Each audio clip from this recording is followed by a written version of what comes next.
If you don't have anything to say, you blab. You just go on and on and on and on and on and on and on and on and on and on and on and on. Voters do not agree with these despicable women on The View. They are wildly out of touch with the vast majority of Americans, and frankly, they should seek immediate help. She's probably been put in there because, according to Donald Trump, she's a 10. You know that's what it is. I want to be clear, though, it's not her first job. It was her first press briefing. She worked in the previous Trump administration. I'm going to stop this interview if you continue to attack my colleagues.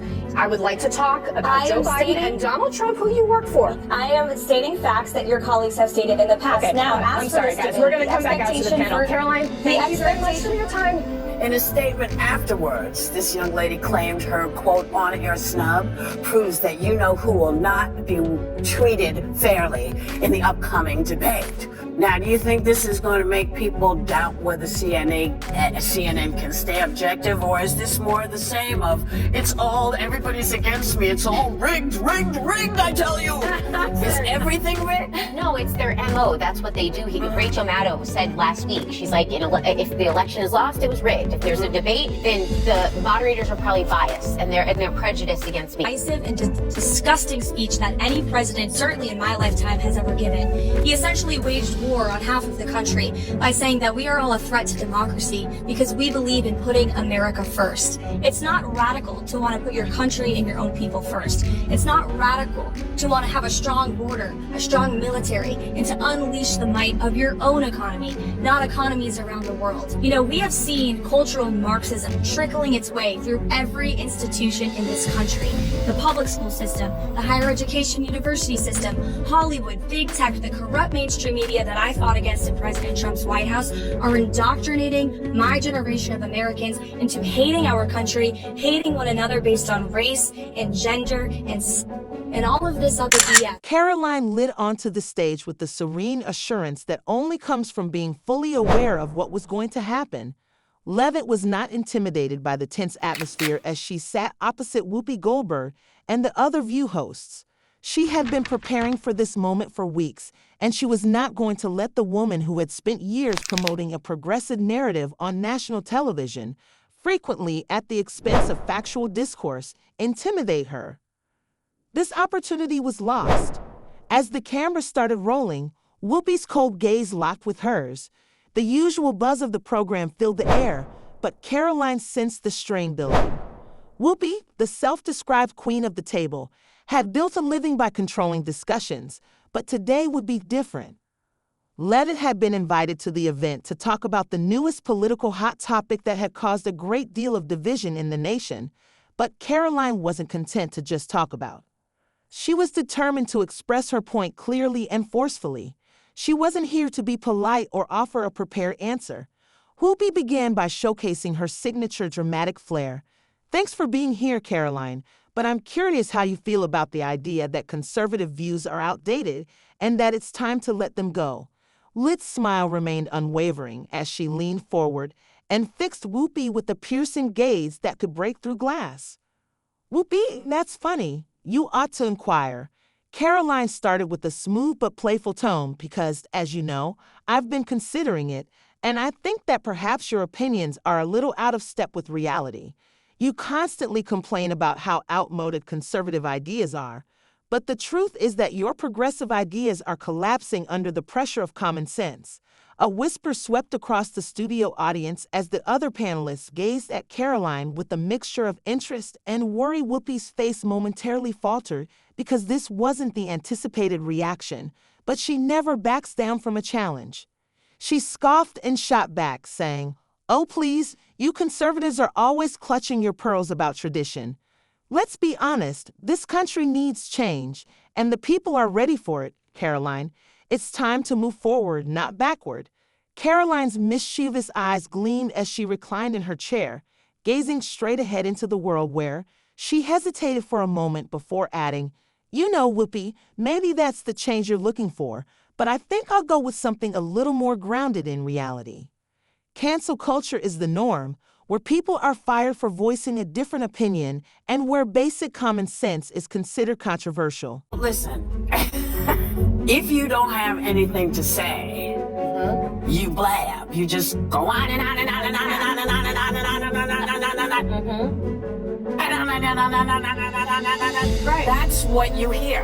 Yeah. When they don't have anything to hold you with, nothing to make you think about what they have to say, they talk at you, not to you. And that's what she was doing. And she was doing it, and it's not new. No. But everybody's hip to you all now. Yeah. And we are anticipating that you are not prepared. Because you keep saying you going and you preparing when you're on the trail. Live on this program yesterday, Joy Behar stirring the pot of controversy after saying this about Karoline. She's probably been put in there because according to Donald Trump, she's a 10. You know that's what it is. Do you want to take this? So you cannot be attractive and smart? I will try to give Joy the benefit, and oh, thank you. I try to give Joy the benefit of the doubt that she didn't see that briefing. Because if you saw that yesterday on numerous topics, no big binder, I think she might have had a different impression of this young woman who held her up. You would have to give her the benefit of the doubt that she did absolutely no research or reading about anything dealing with Karoline Leavitt before she made that remark. Because Karoline Leavitt she went to St. Ansel College, she worked for WMUR. She lost by 8 or 9 points, but she still put on a good campaign. Then she was the press secretary for the Trump campaign, going on TV literally every day. Well, heavily pregnant and a new mom. Yeah, she's a new mother. And then she goes out yesterday and gives and this again, this is speaking very objectively, because I've watched every press secretary since going back to Marlon Fitzwater. Yeah, I'm that old. And she went out there for her very first briefing at the age of 27 years old, the youngest press secretary ever, and did a terrific job. Yeah. I would like this young lady this is her first job, I would like her to do a little homework. Because she said something yesterday that really pissed me off. And that was, she said there will be no wokeness here. Oh yeah. Let me explain something to you. Because without that wokeness, you might not have that job. Yeah. Because women were not invited to that table. Women were not invited to many tables in this nation. The reason we fought and busted our behinds to make sure that you didn't have to worry about this. And now to hear you talk about it and to hear anybody talk about the wokeness was put in place for a reason. Because black people couldn't get into colleges. Because women could not get into the colleges they wanted to go to. This is all women. See, this is not black, Asian women. This is all women. Women were not invited to this party. It was a man's world, and we busted. The room went quiet for a while, and we could see that she was shaken, but she soon recovered and tried to keep her cool. Oh, now we're talking about cancel culture, and you conservatives are just upset because you can't say everything you want without getting in trouble. Karoline laughed and shook her head, saying, "No whoops. What irritates me is that people like you are becoming simplistic. Using decency as a political tool, you want to lecture the rest of us about progress. Yet whenever you bring up progress, it seems more like we should rewrite history to suit our story." As the tension in the studio increased, a few gasps went through the audience, and Whoopi's voice leaned in as she rattled noticeably. "You're out here, Rising, acting like you, although traditional values are seen as a moral high ground. All I hear is a fear of progress and change." This time, Karoline smiled and leaned forward a little more. Her tone was lighter yet conveyed a sharp fear of advancement.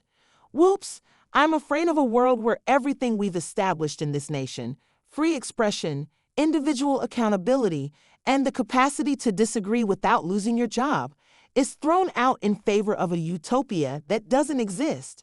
She paused, allowing her words to linger in the air as if they were a challenge. Karoline, who was just getting started, looked around the table with amused glints in her eyes as the other host sat frozen, not knowing how to respond. "Your version of progress is flawed because it is based on a fairy tale," which she continued, "in which people live in a world free from harsh realities, where nobody's feelings are ever hurt and everyone agrees. However, the real world isn't like that. You can't simply wish away disagreements or make people think the same way, and guess what? tyranny, which is referred to as democratic living. Whoopi started to reply, but Karoline wasn't finished and raised her hand again, indicating the floor.